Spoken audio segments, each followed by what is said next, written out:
Hi guys! Ayan, napansin nyo na medyo madilim yung place kasi gabi kami na magpunta rito. Nasa 7:30. Inimbitahan nga pala kami ng may-ari dito na assistant daw pala ito ni Buko Martin. Ayan guys, ang kanyang resort. Bali yung nirentahan namin na resort sa kanya din. So ito yung pangalawa niyang resort. Ang ganda.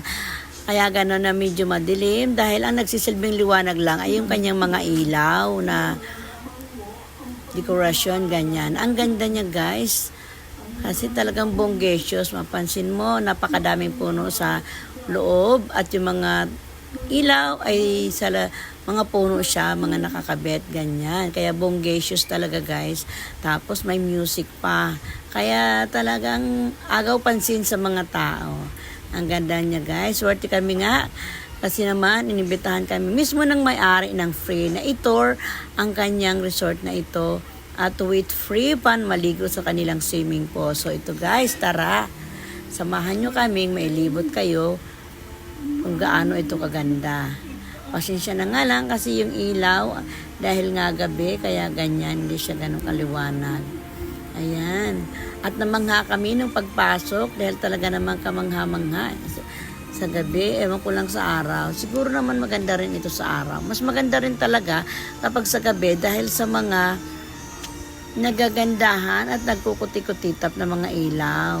At mayroon pa kasi din itong ano tawag dito. Ay, ito nga pala guys, ang kanilang kubo na tutulugan nyo pag nirentahan nyo. Ganito yung style kubo. Ayan. Ayan, ganyan siya. Plus the aircon din naman siya guys. Katulad doon sa kabila, mas maganda nga lang yung mga kubo sa kabila. Kasi ito guys, continue pa rin ang pagre-renovate nito. Ayan. Ayan. Napakadami niyang kubo sa paligid.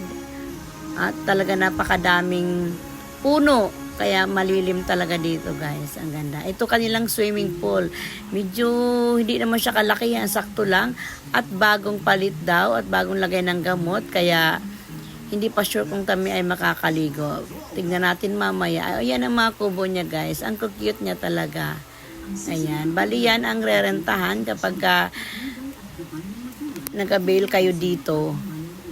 Yan yung mga kubo na yan. Bali 1.5 daw yung kubo na yan. Good for 2 o good for 3 person.